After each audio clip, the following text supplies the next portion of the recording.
Father of deals को भारत की बड़ी और कूटनीतिक जीत माना जा रहा, लेकिन भारत और अमेरिका के बीच हुई नई ट्रेड डील में डेयरी और संवेदनशील कृषि उत्पादों को बाहर रखा गया। क्या आपको इसके पीछे की वजह पता है? क्या डेयरी और कृषि को इस डील से बाहर रखने के पीछे भारत सरकार की तरफ से कोई नई रणनीति बनाई गई थी जो सफल रही है? आइए इस वीडियो में आपको विस्तार से बताते हैं। नमस्कार, आपके साथ मैं पल्लवी रविंद्र सिंह। देखिए, भारत और अमेरिका के बीच जो नया ट्रेड समझौता हुआ उसमें भारत के डेयरी और खेतों से जुड़े सामानों को बाहर रखा गया। लेकिन अच्छी खबर यह है कि भारत के करीब 40 अरब डॉलर से ज़्यादा के सामान अब अमेरिका में बिना किसी टैक्स यानी कि ज़ीरो ड्यूटी के साथ जा सकेंगे।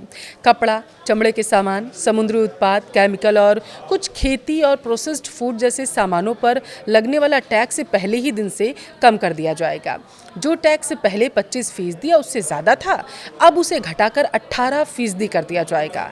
रिपोर्ट के अनुसार राष्ट्रपति डोनाल्ड ट्रंप द्वारा घोषित इस डील की बुनियादी रूपरेखा इस बात पर करते हुए सूत्रों ने बताया है कि रूस से तेल खरीदने के कारण भारतीय सामानों पर लगाया गया 25% का पेनल्टी टैरिफ कुछ ही दिनों में हटा दिया जाएगा और इसके अलावा तकरीबन 30 अरब डॉलर के श्रम आधारित भारतीय सामान पर लगाया गया 25% का रेसिप्रोकल टैरिफ जो है संयुक्त बयान के जरिए डील फाइनल होने के कुछ दिन बाद घटकर 18% कर दिया जाएगा।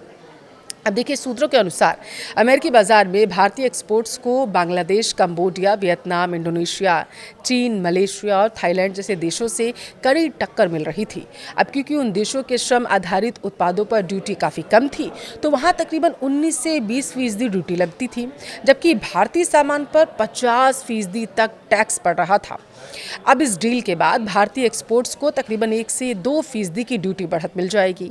सूत्रों ने बताया है कि दोनों देशों की सरकारें एक ज्वाइंट स्टेटमेंट को अंतिम रूप दे रही हैं, जिसमें इस डील की पूरी रूपरेखा तय की जाएगी कि आगे क्या रहने वाला है। इसके बाद कानूनी प्रक्रिया पूरी कर डील पर मुहर लग जाएगी। डील की ज़्यादातर शर्तें ज्वाइंट स्टेटमेंट के बाद लागू होंगी। कुछ बातों के लिए अलग अलग समय सीमा हो सकती है इस दौरान, लेकिन डील पहले से ही एक तय ढांचे में तय हो चुकी है, इसलिए इसे जल्दी लागू नहीं किया जाएगा। इसको पूरी रणनीति के साथ फिर लागू किया जाएगा।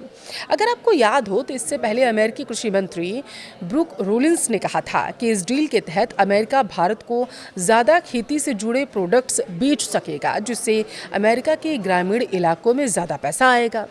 उन्होंने एक्स पर लिखा था, 2024 में अमेरिका का भारत के साथ कृषि व्यापार घाटा 1.3 अरब डॉलर था और भारत की बढ़ती आबादी अमेरिकी खेती के सामान के लिए एक बड़ा बाजार है। यह डील उस घाटे को कम करने में मदद करेगी।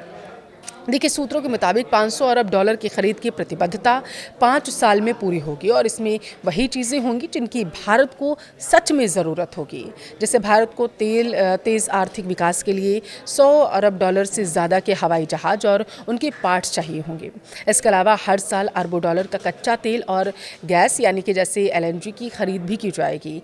डील के बाद भारत के तकरीबन 10 अरब डॉलर के सामान को अमेरिका में ज़ीरो ड्यूटी पर एक्सपोर्ट करने की योजना है जो बनाई गई थी, उसकी इजाज़त अब जो है मिलती हुई नज़र आ रही है।